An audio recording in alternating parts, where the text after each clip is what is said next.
Well, you know we're starting right here in New York, where jury deliberations in former President Donald Trump's criminal trial are set to begin after the jury receives instructions from the judge on the factors they may consider. Now, it comes after a marathon day of closing arguments where prosecutors accused Trump of trying to hoodwink voters in the 2016 presidential election by participating in a catch-and-kill scheme meant to bury stories about him. Trump has pleaded not guilty to all charges.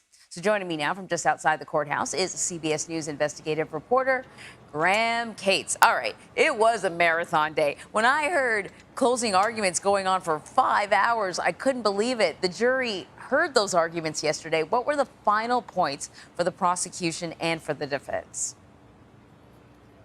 Yeah, well, you know, that 5-hour mark, that was just the prosecution. The defense in and of itself went 2.5 hours or so.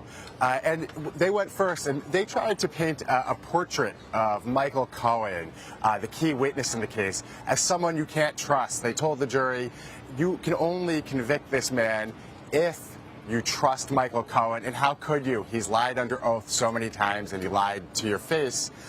But the prosecution, if the defense was painting a portrait, the prosecution was trying to paint a landscape of this world with so many characters and pieces of evidence and exhibits that went beyond Michael Cohen's testimony. They pointed out they had some 20 witnesses in their case, and many of them corroborated things that Michael Cohen had to say, the prosecutors pointed out. And over the course of, as you said, close to 5 hours, they kind of went moment by moment in this lengthy, almost 20-year timeline, telling the jury about Donald Trump's involvement in what they say were crimes.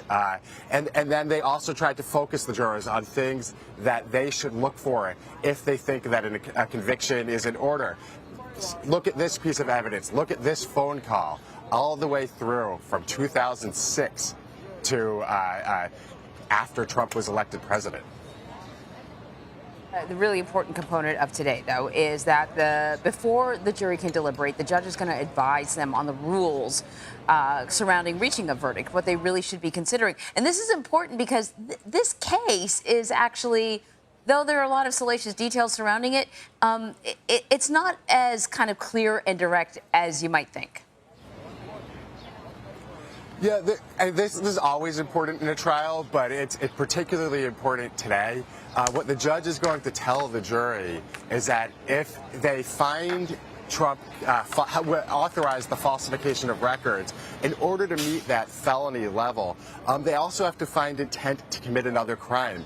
And he'll lay out a few different crimes that they can find, including violating state or federal election law and tax fraud. But this is really crucial. They don't all have to agree on which one, and if he doesn't make that clear, that could really muddy things up. If they all come up with different ones that they believe Trump intended to violate, that's okay, but they have to understand that from the judge's instructions. Very interesting. Graham Cates, thank you so much.